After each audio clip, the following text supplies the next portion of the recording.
हेतु वंचित जन समुदाय को आरक्षण के तथ्यों की जानकारी देने का प्रयास किया गया है। कृपया ये सकारात्मक भाव से पटनी है। ये मेरी व्यक्तिगत हैसियत से मैं अपना वक्तव्य दे रहा हूँ। इसमें आरबीएम का के ऊपर कोई आरोप नहीं होना चाहिए। नमो बुद्धाय। तो साथियों, मेरे पूर्व वक्ताओं ने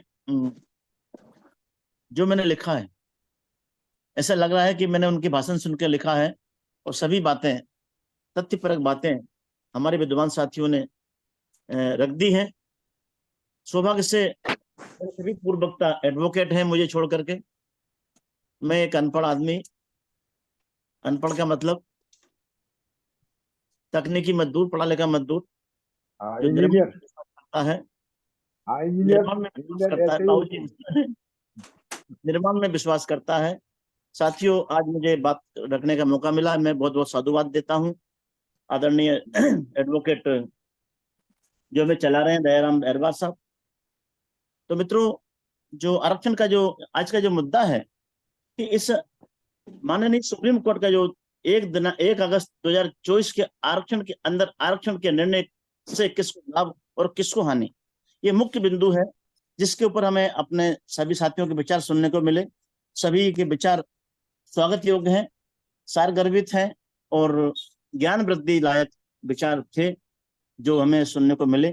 उसमें उसी कड़ी में मैं कुछ शब्दों को जोड़ना चाहता हूं, लेकिन मैं चाहता हूं कि ऐसा लग रहा है मेरे को कि मैं सभी की बातों को जोड़ करके मैंने लिख दिया है, और ये मैं अभी ग्रुप में पब्लिश कर दूंगा पीडीएफ के रूप में, तो भी अपन इसका रसास्वादन लेंगे। तो माननीय महोदय, किसी भी न्यायप्रिय मानवतावादी लोकतांत्रिक देश में मानव मानव एक समान के सिद्धांत पर शैक्षणिक, सामाजिक और छुआछूत जैसे भेदभाव के कारण सामाजिक कमजोरी, राजनीति में पिछड़ापन, शिक्षा में पिछड़ापन दूर करने के लिए शासन सत्ता प्रशासन में और रोजगार के साधन मुहैया कराने के लिए ये प्रतिनिधित्व का अधिकार दिया जाता है। आजादी के पूर्व सन 1931 की जनगणना के आंकड़ों के अनुसार परम पूज्य बाबा साहब डॉक्टर अंबेडकर जी के द्वारा संविधान में 295 सांसदों की चर्चा के तर्क और बहस के से सहमत होते हुए संविधान सभा में आरक्षण की व्यवस्था निश्चित की गई है। बाबा साहब ने संविधान के आर्टिकल 15(4) और 16(4) में अनुसूचित जाति वर्ग का निर्धारण किया। आर्टिकल 340, 341 और 342 में संख्या के आधार पर शासन प्रशासन में प्रत्येक पद पर प्रतिनिधि नियुक्त करने का अधिकार दिया, जिसको हम आज आरक्षण बोलते हैं। मित्रों, अब प्रश्न उठता है कि आरक्षण दिया क्यों, भारत में आरक्षण दिया क्यों? तो परम पूज्य बाबा साहब डॉक्टर भीमराव अंबेडकर साहब ने अपनी शिक्षा पूरी करने के बाद मूल निवासियों की आजादी की लड़ाई में जीवन होम कर दिया। ब्रिटिश शासन काल में अंग्रेज गवर्नर माउंटबेटन को ललकारते हुए कहा था बाबा साहब ने कि अंग्रेजों, आप लोगों ने भी दलितों के लिए मुख्यधारा में जोड़ने के लिए कुछ नहीं किया है। केवल गांव में पटेली व्यवस्था, जागीरदारी व्यवस्था और रियासतदारों को भारत की गरीब जनता का शोषण करने के लिए खुली छूट दे रखी है।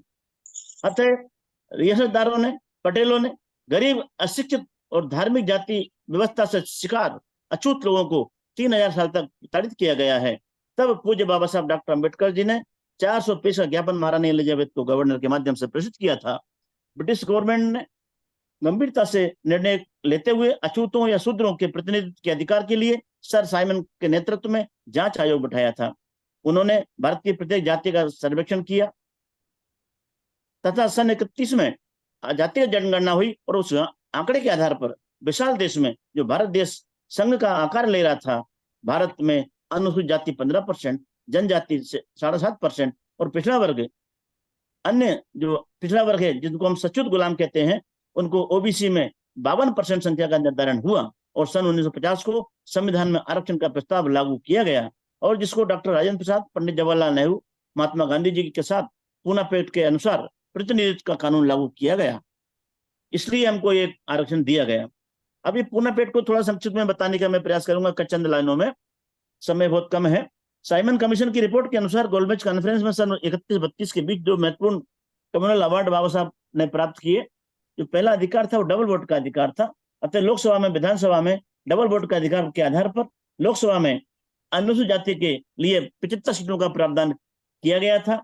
85% जनसंख्या को 15% ऊंची जाति के हिंदुओं द्वारा अर्थात गुलामों के गुलाम बनाकर रखा था। दूसरा अधिकार पृथक निर्वासन की व्यवस्था का आदेश पारित किया गया था गोलमेज कॉन्फ्रेंस में, किंतु गांधी जी के दलितों के अधिकारों के विरुद्ध आत्मघाती भूख हड़ताल की गई, और जिसके कारण परम पूज्य बाबा साहब को मानवता के जो पैरोकार थे, गांधी जी के आमरण अनशन को तोड़वाने के लिए ये दोनों अधिकारों के बदले पुणे की अरबदा जेल में पंडित मदन मोहन मालवीय जी, सरदार पटेल, बाबा साहब डॉक्टर अम्बेडकर के मध्य 24 सितंबर 1932 को एक समझौता हुआ, और जिसमें वर्तमान आरक्षण व्यवस्था को तत्कालीन प्रधानमंत्री पंडित जवाहरलाल नेहरू जी ने जबरन लागू किया। हम इसके आरक्षण को मांगने वाले लोग नहीं थे, हमें जबरन दिया गया। चूंकि बाबा साहब मजबूर थे समझौता पर हस्ताक्षर करने के लिए, इस आरक्षण में 131 सांसद सीट आरक्षित की गई SC ST के लिए। आज भी गली मोहल्ले में पान की दुकानों पर और राजनीतिक षड्यंत्रों के कारण आरक्षण की खिलाफत होती रहती है, और इसी आधार पर माननीय सुप्रीम कोर्ट ने भावना के आधार पर भेदभावपूर्ण निर्णय देते हुए जातिवादी मानसिकता का परिचय देते हुए 85% बहुजन समाज के पेट पर लात मारी गई है। एक को छोड़कर सभी न्यायाधीश उच्च वर्ग से संबंधित हैं, और जिन्होंने न्यायालय की प्रतिष्ठा पर प्रश्न चिन्ह लगा दिया है, ये न्याय नहीं, हमारे साथ अन्याय है। मित्रों, अब हम यदि न्यायालय के इस फैसले का विश्लेषण करते हैं, जो विद्वान साथियों ने विश्लेषण किया है, उसके आधार पर मैं ये कह सकता हूं कि 1 अगस्त 2024 को माननीय सुप्रीम कोर्ट का 565 पेज के अंग्रेजी भाषा में फैसले को हिंदू राष्ट्र बनाने वाले नेता पढ़ नहीं सकते, तो हजारों सालों से वंचित बहुजन समाज कैसे समझेगा? अनुसूचित जाति जनजाति समूह के अंदर जाति समूह का वर्गीकरण करना आधारहीन तथा असंवैधानिक है। मुख्य रूप से यह फैसला राजनीति से प्रेरित है। नंबर 1, शेड्यूल कास्ट में जाटा, अहिरवार, महार और मेहरा को शिक्षित विकसित माना गया है इस फैसले के अनुसार। दूसरा, ST में भीलों और मीना जनजाति को विकसित माना गया है। तीसरा, OBC में यादव को विकसित समाज माना गया है। ये बड़ा हास्यास्पद है। किस आधार पर माननीय न्यायालय ने इसको विकसित मान लिया है? किस आधार पर हमारे बाकी के समाज को वंचित मान लिया है? मैं थोड़ा सा इसके पृष्ठभूमि में जानना चाहूंगा। जबकि दिनांक 26/11/1950 से आज तक अनुसूचित जाति वर्ग से प्रशासन में भर्ती करने के लिए इनको योग्य प्रत्याशी नहीं मिले। इस कारण अभी तक शेड्यूल कास्ट के 9% आरक्षण को कोटा पूरा हो पाया है।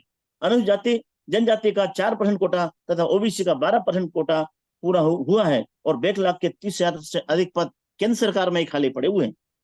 अतः ये जो सरकार की जो कोर्ट की जो हमारी जो डायरेक्शन है, वो उन्होंने निर्णय नहीं दिया है, राज्यों को स्वायत्त कर दिया है कि आप लोग निर्णय करें, जो कि संविधान के विरुद्ध है। वर्ग के अंदर वर्ग, ये बिंदु मेरा 5वां बिंदु है। अनुसूचित जाति की 48 जातियां, जनजाति की 46 जातियों को अति पिछड़ा माना है। इनका भी आंकड़ा सुप्रीम कोर्ट के पास नहीं है, तथा यदि सरकार इस पिछड़े वर्गों को बढ़ावा देना चाहती है तो आरक्षण का बैकलॉग का कोटा वंचित और अति पिछड़ी जातियों से भी पूरा किया जा सकता था, लेकिन सरकार ने अति वंचित जातियों का वोट लेने का काम किया, और अति वंचित वर्ग को आज इस न्यायालय के निर्णय से जो मिठाइयां बांट रहे हैं, मैं कभी उन सरकारों से भी मांग नहीं की है कि हमें निजी क्षेत्रों में आरक्षण का लाभ दिया जाए। यदि मैं बड़े विनम्र भाव से कहता हूं कि यदि मैं वाल्मीकि जाति का उदाहरण लूं, तो इस जाति में कई विद्वान वैज्ञानिक, लेखक, वैज्ञानिक, शासकीय अधिकारी, कर्मचारी, रेलवे एवं नगर निकायों में 80% नौकर वाल्मीकि समाज से हैं। प्रत्येक घर में 2-3 शासकीय कर्मचारी कार्यरत हैं, तथा इस सेक्टर में भी सरकार ने नगर निकाय और रेलवे में ठेका प्रथा लागू करके वंचित जातियों का नुकसान किया है। इसी प्रकार कोरी जाति की मैं बात करूं, विकसित जाति जो माना गया, अविकसित जाति जो माना गया है, इनके तो भोजनालय भी चलते हैं, सांसद और विधायक और मंत्री तथा राष्ट्रपति भी बन चुके हैं। एक और हमारा भाई है, मेरा खटिक भाई, खटिक समाज का बेचा हुआ मांस सभी मांसाहारी लोग खाते हैं एवं इनसे कोई छुआछूत नहीं करता है। अतः इनको अति विकसित मानना न्यायालय का दोषपूर्ण निर्णय स्वीकार नहीं है। अति अविकसित मानना, इनमें कुछ दलित जातियां जैसे कि खंगार है, मिर्दा है, चंदेल है, क्षत्रिय होने का दावा करती है। ये चर्चा के विषय नहीं था आज, किंतु हकीकत यह है कि सने सभी जातियां विकास कर रही हैं, और उसके बाद भी 75 सालों में आरक्षण का कोटा पूरा नहीं हो पाया है। बैकलॉग के पद अभी तक खाली पड़े हैं, और किसी भी SC ST के वर्ग से के उपयुक्त योग्यताधारी प्रत्याशी नहीं मिल रहे हैं। इस कारण से इनमें अभी भी सामाजिक रूप से पिछड़े हुए हैं। अतः अलग से वर्ग के अंदर वर्ग का वर्गीकरण कतई आवश्यक नहीं था, नहीं है, आवश्यकता नहीं है, न ही किसी जाति समुदाय ने मांग की है। ये तो माननीय न्यायालय का फैसला ऐसा प्रतीत होता है जैसे बैठी हुई भैंसों में कोदू फैलाना, बैठी हुई भैंसों में कोदू फैलाना, हमारे मालवा में कहावत है। फिर माननीय न्यायालय को कैसे सपना आया, अर्थात ये न्यायालय के माध्यम से आरएसएस या मनुवादी ताकतों का षड्यंत्र प्रतीत होता है। सोची समझी साजिश के तहत आरक्षण को खत्म किया जा रहा है, निजीकरण से नौकरियां खत्म की गई हैं। यह एससी एसटी ओबीसी के साथ सरासर अन्याय है, किंतु ओबीसी का भाई भी आरक्षण के लिए अभी भी एससी के कंधे पर अपना बंदूक चलाता है। वो कट्टर हिंदू बनकर अपने कंधों पर कावड़ ढोता है या हिंदू धर्म को ढोता है, अपने हक और अधिकारों के प्रति उदासीन है। धर्म ने ओबीसी को हिंदुओं का गुलाम बनाया हुआ है। ओबीसी का 70 साल का बुजुर्ग 25 साल के पुजारी के पांव धोकर पीता है, ये और गुलामी करता है या सीधा खाने को देता है एवं अपने बच्चों को गोबर का गणेश बनवाता है या शिवलिंग बनवाता है। मेरी चिंता ओबीसी समाज के लिए है, ना कि किसी हिंदू समाज का विरोध करने के लिए है। मित्रों, अब जो आज का जो विषय है, मुख्य विषय है, उस पर मैं ध्यान कि जाति के वर्गीकरण से किसको लाभ और किसको हानि। तो माननीय सुप्रीम कोर्ट के आरक्षण के वर्गीकरण के फैसले से मैं सहमत नहीं हूं। यह घोर अन्याय है, किसी भी वर्ग के लिए हितकारी नहीं है। मेरे उपरोक्त वक्तव्य से यह स्पष्ट है कि न्यायालय का लक्ष्य अति पिछड़ी एससी की 48 जातियां, एसटी की 46 जातियों को आरक्षण लाभ देना नहीं है, वर्तमान आरक्षण को संविधान के बदले बिना खत्म करना है। अतः यदि वंचित समाज में नौकरियों में प्रतिनिधित्व कम है तो उनका पैतृक धंधों में लिप्त रहना और उनको भी लाभ नहीं मिलेगा। यदि ये नई व्यवस्था लागू हो जाती तो भी उनको ये लाभ नहीं मिलने वाला, क्योंकि हमारा जो समाज है, वंचित समाज है, मेरे जो भाई हैं, उनको अपना आत्मावलोकन भी करना पड़ेगा कि हम लोग अभी हमारा जो पैतृक धंधे हैं, जो अशुच धंधे, उनको हमें छोड़ना चाहिए। अति वंचित जातियों का शैक्षणिक विकास रोकने के लिए शिक्षा में निजीकरण, महंगी शिक्षा कर दी गई है। इस कारण से नए आरक्षण का लाभ भी इन वंचित जातियों को नहीं मिलेगा। मैं यह भी कहना चाहता हूं कि इन तथाकथित जातियों में आज भी योग्य लोग पीएचडी इंजीनियरिंग की डिग्रियां करके बेरोजगारी की मार झेल रहे हैं, उनको भी नई व्यवस्था में लाभ नहीं मिलेगा, क्योंकि शिक्षा, रेलवे, भेल, तेल, कोल, हवाई अड्डे, बंदरगाह सभी का निजीकरण किया जा चुका है और नौकरियां खत्म हो चुकी हैं। निजी कंपनियों में आरक्षण देने के लिए माननीय न्यायालय को आदेश पारित किया जाना चाहिए, जिससे कि इसकी अति वंचित जाति समुदाय को रोजगार मिल सके और यह सम्मान का जीवन जी सके। अभी तक हम मनुवादी पार्टियों को कोसते रहे हैं, उन्हीं को वोट देकर भाजपा कांग्रेस के सांसदों को और सरकारें बनाते रहे हैं। इस कारण से किसी भी एससी ओबीसी का आरक्षण का लाभ नहीं मिलेगा, क्योंकि अब न्यायालय भी शामिल हो गया है। कई जज स्वयं को अपने आप को खुलेआम आरएसएस का छात्र बताते हैं। मित्रों, तथाकथित उच्च जाति वर्ग की घृणित मानसिकता के कारण जाटा, अहरवार, मेहरा, बिहार को ही जातिगत प्रताड़ना का शिकार होना पड़ता है। केवल उत्तर प्रदेश में ही 125 महिलाओं के साथ प्रतिदिन, हमारी महिलाओं के साथ प्रतिदिन उत्पीड़न का शिकार होती हैं। उनके एफआईआर से ये रिकॉर्ड हमें प्राप्त होता है। 2 अप्रैल 2018 के आंदोलन में 1 दर्जन से अधिक जाटा, अहरवार युवा शहीद हो गए और सैकड़ों युवाओं पर आज भी केस चल रहे हैं। उनकी संपूर्ण वर्ग में जनसंख्या भी ज्यादा है, तो जो थोड़े बहुत नौकरियों में दिखते हैं वो उनकी अधिक अनुपातिक संख्या के आधार पर दिखाई देते हैं। और अब माननीय सुप्रीम कोर्ट का भी यही जातियां को विभाजन का शिकार हुई हैं, जो संविधान का किसी भी धारा के अनुसार जाति के अंदर वर्गीकरण की अनुमति नहीं देता है। माननीय सुप्रीम कोर्ट के वर्गीकरण से राज्यों में को अधिक स्वायत्त बनाने की से राष्ट्रपति जी के अधिकारों का भी कुठाराघात है। अकेले राष्ट्रपति ही जातियों के वर्गीकरण को प्लस माइनस कर सकते हैं, लेकिन ये माननीय सुप्रीम कोर्ट ने राज्यों को स्वायत्त किया है। ये हमारे लिए बहुत बड़ी खतरे की घंटी है। आरएसएस की पाठशाला से ट्रेंड एससी एसटी वर्ग के राष्ट्रपति जी बनाकर वंचित वर्ग के मान सम्मान, संवैधानिक अधिकारों पर उनके हाथों से गलत हमारे अधिकारों पर कुठाराघात किया जा रहा है, ये सर्वविदित है। मध्य प्रदेश में पंचायत में गैर चमार वर्ग के अनुसूचित जाति के प्रतिनिधि, ये महत्वपूर्ण मैं बात कर रहा हूं मध्य प्रदेश के बारे में, प्रतिनिधि सवर्णों के रहमो क्रम पर आरक्षण का कोटा पूरा करने के कारण निर्वाचित सरपंच भी कुर्सी पर नहीं बैठ पा रहे हैं और दबंगों के पास उनकी सील कब्जे में रहती है और भोले भाले अनपढ़ दलित सरपंचों के फर्जी हस्ताक्षरों से विकास राशि निकालकर सरपंच सचिव बंदर माट कर रहे हैं और हमारा दलित सरपंच जेलों में सड़ रहे हैं। अतः ये नए आरक्षण से लाभ, नई पंचायती राज से इन दलियों का अधिकार सारहीन हो गया है, किसी को भी लाभ नहीं। साथ ही इसको लाभ समझ रहे हैं, जो साथी इसको लाभ समझ रहे हैं, लाभ समझकर भ्रमवश सहमत होंगे, उनके लिए मेरी ये 4 लाइन की कविता के रूप में उनके लिए समर्पित है। कविता है, सुनो ये आरक्षण वालों, भंवर जब भी डुबाएगा उबारा देकर डुबाएगा मारेगा, सुनो ये मछलियों तुम्हें दाना देकर मारेगा, गलतफहमी में मत रहना, गलतफहमी में मत रहना कि अच्छे दिन आएंगे, वे तुमको चारा देकर मारेगा, वे तुमको चारा देकर मारेगा, बड़ा चालाक दुश्मन है, बड़ा चालाक दुश्मन है, वे तुमको सहारा देकर मारेगा। मित्रों, तो ये जो मेरा आज का वक्तव्य था, उसमें अब हमारा आरक्षण का तथ्य क्या है, इस चंद लाइनें और मैं आपके सामने रखता हूं।